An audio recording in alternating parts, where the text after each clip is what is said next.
Kota Pahlawan, julukan tersebut melekat pada ibu kota Jawa Timur, Surabaya. Namun tak hanya itu, Surabaya kini juga dikenal dengan beragam julukan.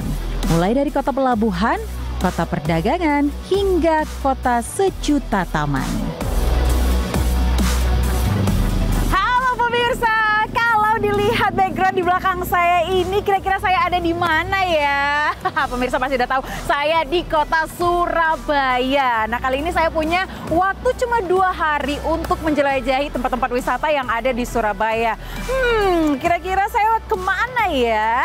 Karena katanya di tahun 2025, kota Surabaya ini sudah punya banyak sekali tempat-tempat wisata anti mainstream yang bisa dikunjungi. Kira-kira saya tanya siapa ya? Saya kepikiran buat sowan ke tempat Wali Kota Surabaya, Bapak Eri Cahyadi, untuk tanya-tanya langsung kira-kira tempat wisata apa yang harus saya kunjungi. Ikuti saya terus ya.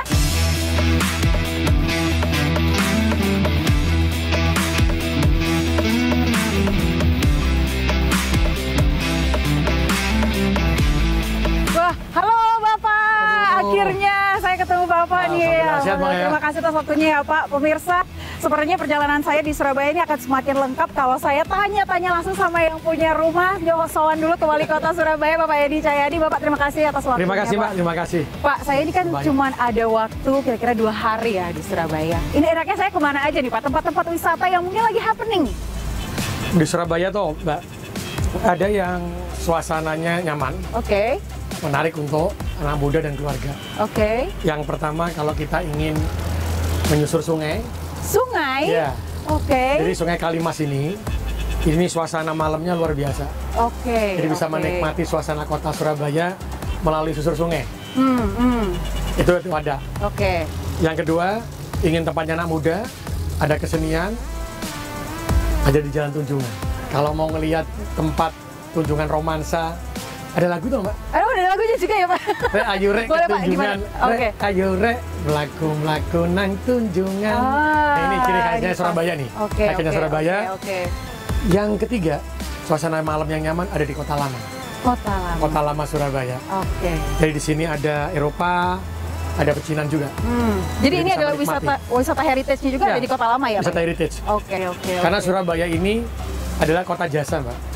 Kota jasa, maka harus ada tempat wisata yang nyaman ketika kita berbisnis, keluarganya bisa menikmati wisata di Surabaya. Betul. Surabaya masuk loh, so destination Agoda. Nah, ini nih, ini cocok banget karena saya kesini cuma 2 hari, berarti semua wisata bisa saya kunjungi dalam waktu 2 hari. Betul. Oke, jadi tadi sudah ada 3 ya, Kota Lama, Tunjungan, kemudian Susur Kalimas. Susur Kalimas. Saya penasaran soal Susur Kalimas. Jadi, experience apa sih Pak yang ditawarkan di sana? Jadi di sana kita bisa menaiki perahu malam, suasana Surabaya. Kita melewati skateboard, kita melihat gedung-gedung tinggi di Surabaya. Terus setelah itu ada pasar apung, jadi menjual makanan di sana. Terus ada yang bermain saksofon di Sungai Kalimas itu. Vibes-nya seperti Venice Italia, Pak? Iya, betul. Jadi gitu kita lewat, kita merasakan, menikmati. Oke, untuk mau booking tiketnya nih Pak, gimana nih sekarang? Kalau booking tiket bisa lewat aplikasi. Oh, semuanya online udah ya Pak? Online lah. Oh. Jadi kalau kita pelayanan di Surabaya, kita pakai online. Oh, semuanya sudah digitalisasi. Mempermudah masyarakat juga, nggak harus repot-repot datang. Jadi dia kapan, jam berapa dia dapat, dia diperkirakan datang jam berapa. Tinggal langsung naik. Wah. Nikmati Surabaya, nikmati Surabaya. Oke Pak, ini kan kalau di dalam kotanya udah lengkap nih. Tapi saya kan anak muda nih ya Pak ya, pengen nongkrong ya kan, di tempat mana di antara Kota Lama atau Tunjungan? Dua-duanya menarik ya. Tapi yang paling top tempatnya anak muda yang memang datang ingin merasakan kafe yang ada di makanan macam-macam Surabaya, ada di Jalan Tunjungan. Nggak rugi deh. Nggak rugi Pak ya. Datang ke sana, nikmati, pasti ketagihan. Oke, baik. Nah ini maka kuliner sudah ada tadi dikatakan, kalau mau heritage di Kota Lama. Tapi saya kan datang ke Surabaya, ini juga pengen ngerasain alamnya gitu loh Pak. Ada nggak Pak mungkin pengalaman yang kita punya taman yang baru. Taman baru ini, taman yang dulu bekas sampah, tumpukan sampah, kita sekarang jadikan taman. Dan di sana ada semua benua. Semua benua Pak? Ya. Apa juga, maksudnya? Jadi ada benua Amerika seperti apa.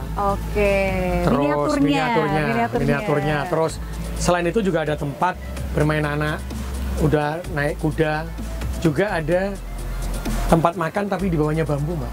Pohon bambu. Oh, UMKM, Pak? Ya, UMKM tapi di bawah pohon bambu. Oh, oke. Jadi kalau orang bilang makan seperti bukan di Indonesia dan Surabaya. Di mana dong, Pak? Tahu nih. Di bawah bambu, Korea, Jepang. Jadi orangnya udah nampilin begitu. Dan kita memang di situ ada banyak makanan jajan Surabaya asli besok. Jadi nanti tukarnya pakai koin kayu. Jadi kita bisa beli pakai koin kayu. Itu Taman Harmoni namanya. Di daerah Sukolilo. Jadi kita menggerakkan ekonomi dari masyarakat Surabaya untuk Surabaya. Itu pintar sekali, ini luar biasa sekali loh. Jadi kita gerakkan kan ekonominya. Taman Harmoni. Kalau kita pengen lihat nih kebun raya mangrove. Kebun raya mangrove satu-satunya di Indonesia yang memiliki sertifikat internasional, ada di Indonesia itu hanya satu di Surabaya.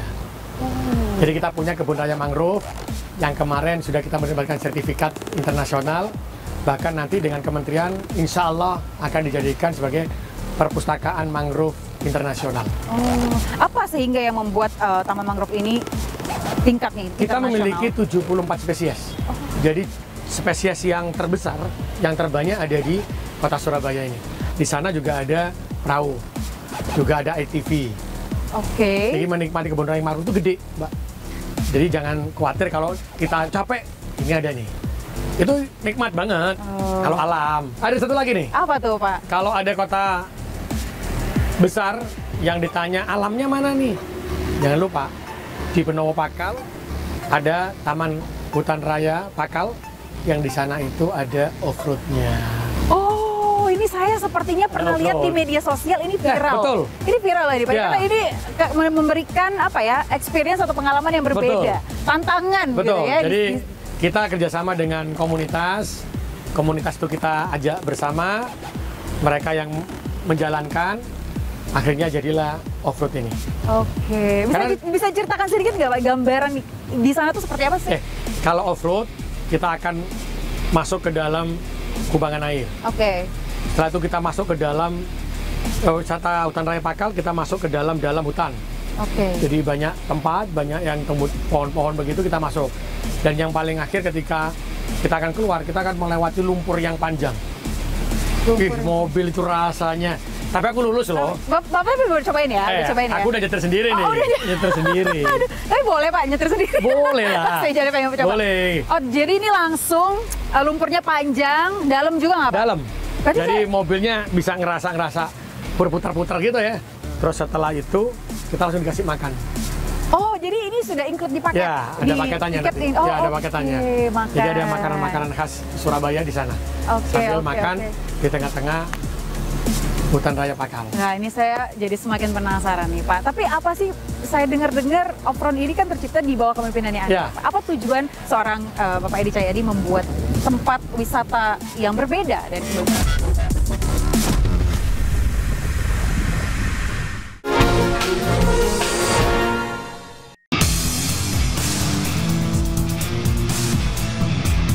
Saya dengar-dengar off-road ini kan tercipta di bawah kepemimpinannya Anda. Apa tujuan seorang Bapak Edi Cahyadi membuat tempat wisata yang berbeda dari sebelumnya?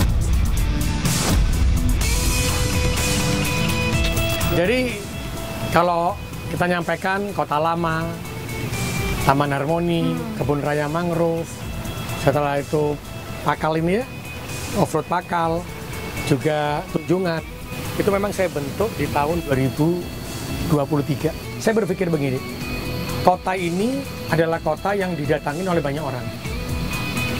Dia otomatis jasa. Jadi saya berpikir jangan dia hanya jasa terus pulang. Maka saya harus membuat tempat-tempat wisata yang mereka nyaman untuk nongkrong, mereka nyaman untuk nikmati. Maka kita bentuklah tadi. Sehingga apa? Ketika ini orang datang akhirnya tidak langsung pulang dari Surabaya, maka hotel kami bergerak, wisata kami bergerak. Akhirnya mereka juga datang tidak sendiri, mengajak keluarga. Maka secara otomatis ekonomi kami bergerak, UMKM kami bergerak. Karena Surabaya ini beda, Mbak. Saya pimpin, saya tidak ingin lagi pemerintah itu membuat program, masyarakat menjalankan. Tapi hari ini saya membuat program, saya sediakan tempat komunitas yang mengisi. Jadi masyarakat yang mengisi. Jadi Kebun Raya Mangrove itu juga ada makanan yang nanti kalau ke sana jangan lupa coba itu banyak itu makanan-makanan yang khasnya, ada bandeng, ada macam-macam. Itu adalah UMKM asli yang tinggal di kawasan itu.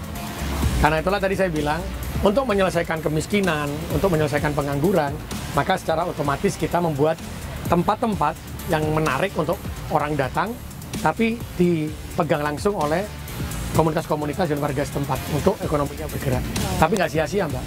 Makanya tadi saya sampaikan, alhamdulillah dengan 6 ini, maka Surabaya masuk dalam short destination. Short destination, luar biasa. Dalam waktu yang singkat ya Pak ya? Dalam waktu singkat. Cepat banget. Saya juga nggak nyangka maksudnya. Tapi Pak, ini kan kita penasaran juga ya, di bawah kepemimpinan Anda, ke depannya rencananya seperti apa, khususnya di sektor wisata? Jadi Surabaya ini, saya punya visi misi menjadi kota dunia yang humanis dan berkelanjutan. Dan Surabaya ini, kalau kita lihat hari ini, saya akan kembangkan 2 yang besar. Karena Surabaya ini memiliki rumah sakit yang luar biasa, banyak.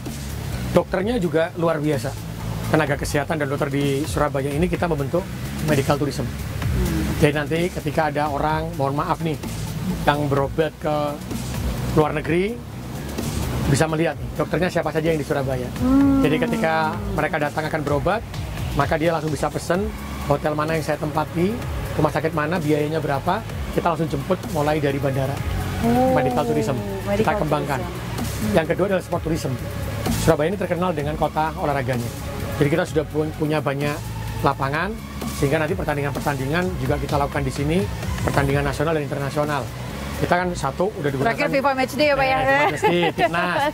Terus kemarin lomba voli internasional U21 juga di Surabaya. Itu yang kedua. Kemarin juga sebelumnya Proliga di Surabaya. Jadi kita sekarang lagi membentuk sport tourism dan medical tourism, sehingga bahkan banyak yang datang ke Surabaya. Wah, ini visinya sangat-sangat clear ke depan untuk membangun Surabaya dan mengajak masyarakat nasional maupun internasional untuk berkunjung ke Surabaya dan menjadikan Surabaya menjadi tempat-tempat pertandingan internasional khusus untuk sport tourism. Oke Pak Edi dan juga pemirsa, ini sepertinya perjalanan saya di Surabaya setelah berbincang dengan Anda akan dimulai di Kota Lama dulu nih. Saya udah nggak sabar melihat suasana Kota Lama di malam hari, kunjungan di malam hari. Iya, betul sekali. Susur sungai yang malam hari. Iya, betul sekali. Sepertinya itu rencananya. Kalau begitu terima kasih Pak Edi Cahyadi atas waktunya. Semoga bisa menikmati Surabaya. Usai berbincang dengan Bapak Wali Kota, ini saatnya menikmati suasana sore di Kota Lama Surabaya. Kota Lama Surabaya adalah warisan sejarah dengan daya tarik arsitektur bangunan kolonial yang megah, jalan-jalan yang syarat sejarah, dan suasana nostalgik yang sangat kental. Pemirsa, perjalanan saya di Surabaya dimulai dari Kota Lama Surabaya untuk melihat nuansa sejarah berpadu dengan nuansa modern. Semenjak direvitalisasi pada tahun 2023, tempat ini banyak sekali diminati baik turis lokal maupun dari luar kota. Nah, kira-kira seperti apa ya suasananya di sore hari? Saya ingin menghabiskan waktu saya di waktu senja ini untuk berjalan-jalan di kawasan Kota Lama Surabaya. Tak hanya Kota Lama, saya juga akan berkunjung ke salah satu destinasi ikonik yang ada di kota Surabaya, yakni Kalimas. Nah, pemirsa, saya sudah sampai di Kalimas. Ini adalah tujuan kedua saya di Surabaya untuk menyusuri Kalimas ini. Kira-kira sekitar 15 menit. Nanti katanya akan ada lantunan musik saksofon juga. Jadi kita diiringi ya sambil menyusuri Kalimas ini, sambil diiringi musik juga, sambil melihat pemandangan kota Surabaya di malam hari. Let's go.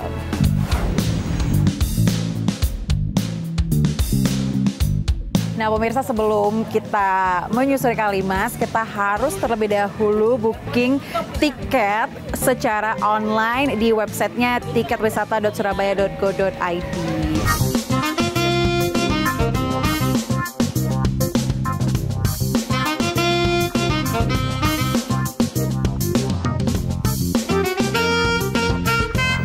Oke, makasih. Kalimas menjadi destinasi wisata yang diharapkan bisa meningkatkan ekonomi. Kalimas dulu dikenal sebagai jalur pelayaran saat zaman VOC. Pemerintah Kota Surabaya menghadirkan suasana susur Kalimas seperti di Singapura dan jelajah kanal mirip Venesia di Italia. Terlebih ditemani alunan merdu saksofon membuat perjalanan malam dengan perahu ini semakin sempurna.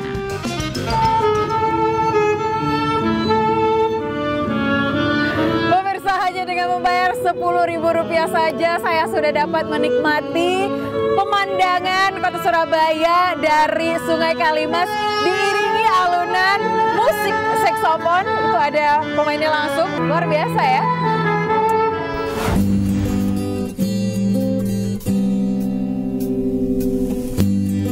Oke pemirsa, kita sudah sampai di dermaga terakhir Kalimas, yakni dermaga Museum Pendidikan. Malam semakin larut, namun geliat Kota Surabaya seolah tak pernah tidur.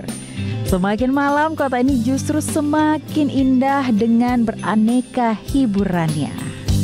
Tak lupa saya berkunjung ke kawasan romansa di Tunjungan yang menyuguhkan tampilan yang memadukan konsep lifestyle, modern, dan heritage. Tunjungan romansa menjadi salah satu tempat favorit di Kota Surabaya pemirsa, menawarkan konsep modern, lifestyle, dan juga heritage. Tempat ini ramai sekali pada saat malam hari karena selain menyajikan seni budaya dan juga kuliner, tempat ini juga banyak sekali spot-spot estetik yang cocok untuk bersuah foto. Jadi kita lihat. Kawasan Tunjungan romansa rata-rata setiap harinya bisa dikunjungi 1.000 sampai 2.000 wisatawan. Dan jumlah ini terus meningkat di akhir pekan. Banyak sekali pilihan di Tunjungan romansa ini memang pemirsa, mulai dari restoran dan juga kafe-kafe yang estetik hingga UMKM. Jadi cocok sekali untuk berkumpul bersama teman-teman maupun keluarga di sini saat malam hari. Saya udah gak sabar untuk eksplor sisi lain dari Surabaya. Jadi ikuti terus ya.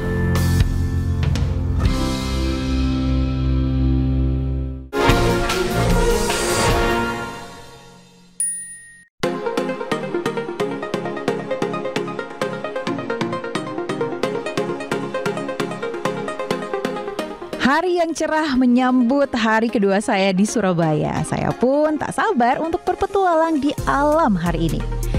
Destinasi pertama saya yang akan kunjungi yakni off-road di Hutan Cemara. Off-road Hutan Cemara ini berada di Kecamatan Pakal, Surabaya, Jawa Timur dan resmi dibuka pada Juni 2025 lalu. Ditunggu-tunggu pemirsa, nyobain off-road dari Hutan Cemara, Surabaya. Nah, di sini saya nanti akan naik wheelies, terus melewati jalanan yang kayaknya penuh tantangan nih. Kira-kira seperti apa ya? Langsung aja kita coba.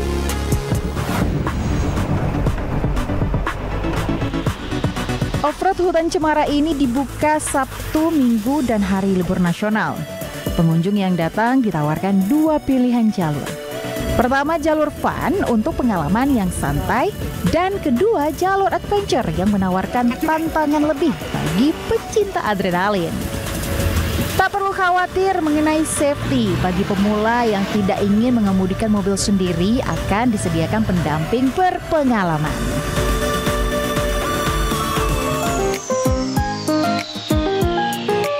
Halo, selamat siang. Halo, Saya Ayah. Halo. Saya rencananya hari ini mau cobain Hutan Cemara off-road. Ini kira-kira mobil apa nih disiapin untuk saya, Mas? Ini udah disiapin mobil Willys. Ini mobil tahun 44 ini. Tahun 44? Ini kondisinya masih oke banget. Oh, oke. Ini saya nyetir sendiri nih. Boleh, tapi untuk hari ini mungkin didampingi dulu sama Pak Dedet. Ini Pak Dedet, halo Pak Dedet.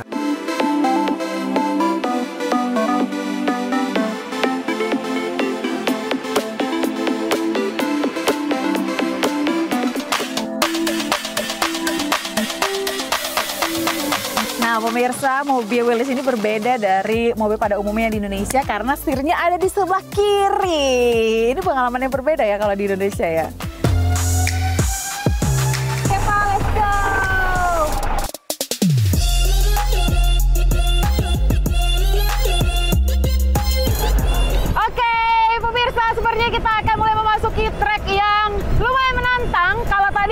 lintasan. Kayaknya ini trek yang beneran ya, Pak. Oke, siap-siap ya. Kita meluncur ke trek pertama. Basah.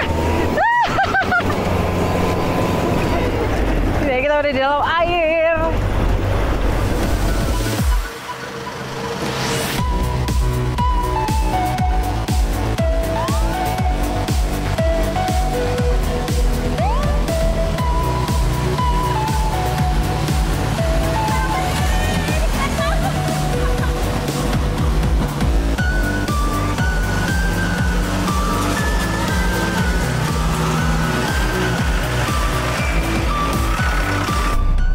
Ini beneran memberikan pengalaman seperti kita berada di dalam hutan, mengendarai mobil wheels ini di dalam hutan. Seru banget. Ini bukan kayak Surabaya yang saya tahu.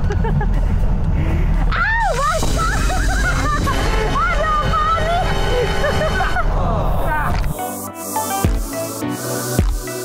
Nah, bagaimana jika tidak ingin off-road? Nggak perlu khawatir, pengunjung area Taman Hutan Cemara Pakal juga bisa menikmati keindahan alam dan berkemah di area ini.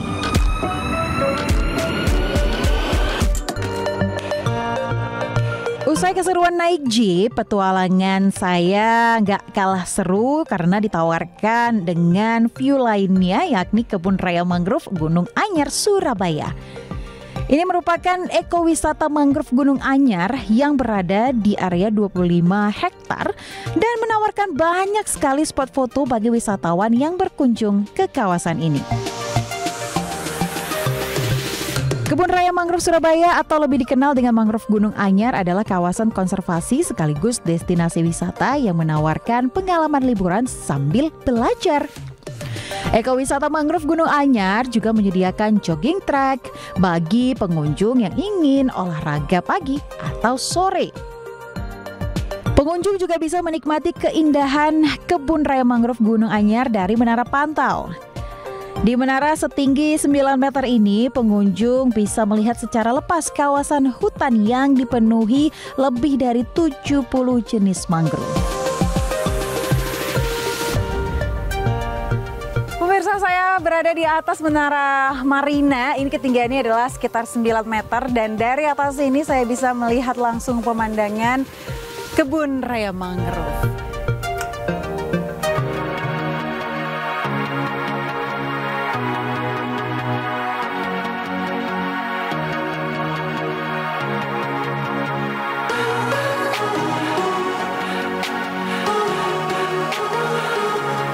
Wah pemirsa, saya baru tahu ternyata mangrove bisa diolah menjadi berbagai macam bahan. Ini minuman, makanan, hingga kosmetik. Menarik ya?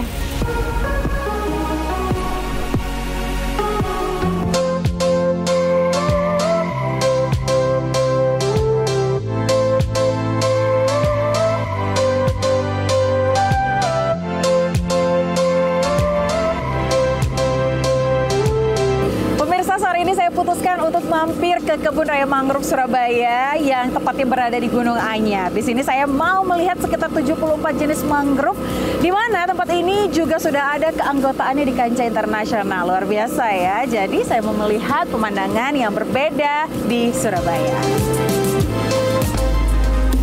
Selain sebagai pelestarian, Kebun Raya Mangrove Gunung Anyar juga menjadi tempat rekreasi. Pengunjung bisa menikmati kawasan kebun raya ini dengan menggunakan perahu. Nah pemirsa, itu dia yang saya maksud, pemandangan sejumlah gunung yang ada di Pulau Jawa. Salah satunya ada Arjuna dan juga Gunung Anjas-Moro.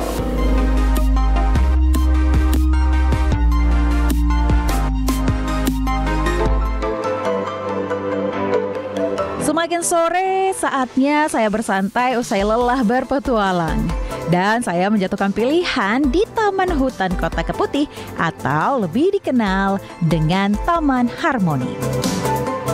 Taman Harmoni berdiri sejak tahun 2014 dan sebelumnya Taman Harmoni merupakan tempat pembuangan sampah akhir di Surabaya.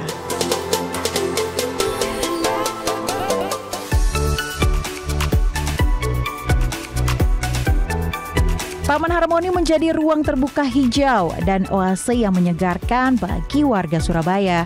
Salah satu daya tarik dari Taman Harmoni ini hadirnya beragam zona tematik yang ditata rapi dan memunculkan kesan estetik.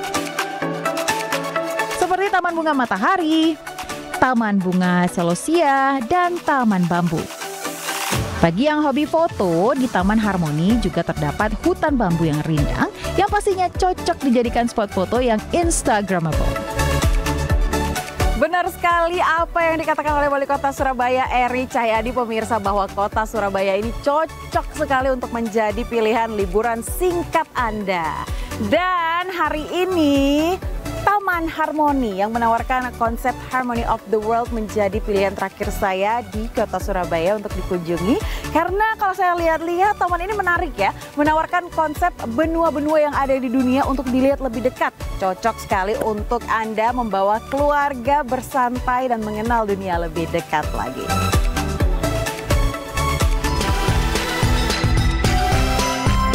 Selesai sudah perjalanan saya di Surabaya. Ternyata kota dengan julukan Kota Pahlawan ini cocok banget untuk menjadi referensi short stay destination atau tujuan liburan singkat Anda, pemirsa. Jangan lupa ya, datang ke Surabaya.